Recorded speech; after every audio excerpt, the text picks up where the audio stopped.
Here we are with Gary, your very first week on the WIO protocol, and you had some success. So kind of tell me your numbers. You had, how many inches did you lose? 7, I think, yeah, it was 7.25, I think. 7.25 inches in 1 week. Mm-hmm. And how many pounds? 7 pounds. 7 pounds, and what was your body fat lowered by? 1.9%, so Okay, almost 2%. 2%. Mm-hmm.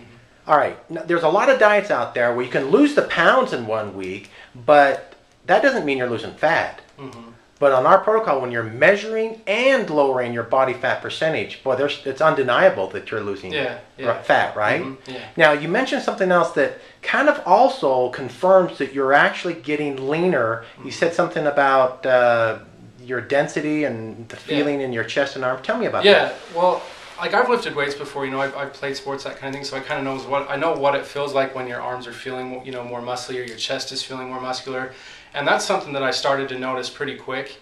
That's one of the first things I noticed. It wasn't so much, I looked skinny or anything like that. I just could feel it. I could feel like my arms, were filling out a little bit. Just feeling leaner. They felt a little bit bigger, more lean, that type of And that's thing. obviously the numbers are showing that by dropping 2% body fat. Yeah.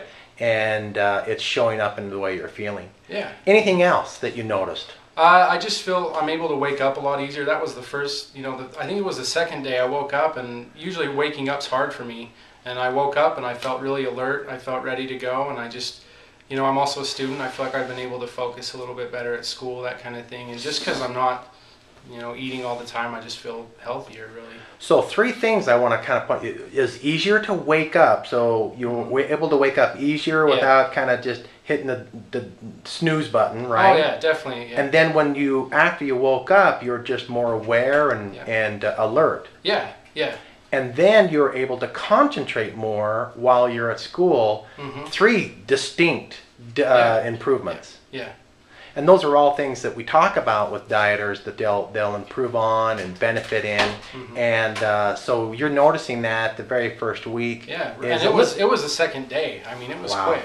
It started quick. It wasn't, it hasn't been like a build up. It's not like I barely felt it today. It was quick, like second or third day, and I felt that way. So. Awesome progress, Gary. If you were to make a recommendation to someone that's thinking about the protocol, or they think they've tried every diet that's out there, what would your advice be? How is this different? Well, I'm still kind of new. I know for me, my problem was I always, like in the back of my head, I was putting off doing it because I always felt like there was something coming up, like Thanksgiving or Christmas or my birthday's this weekend or my friend's birthday, that kind of thing. And it's best just to do it because I was thinking about it. There's always going to be something that you can do or an excuse you can make. You just got to do it. And that's what I found. Once I started doing it, I've been glad I've been doing it, and I've been. We've got Thanksgiving in a couple of weeks, and then after that, we've got Christmas. So you started now, even though you realize that there's always going to be something. Yeah. Congratulations. Yeah. That's a great move. You've made great progress. Is it okay if we check in with you next week? Yeah, sure. That'd be great. Good job. Cool. Thank you. All right, thank you.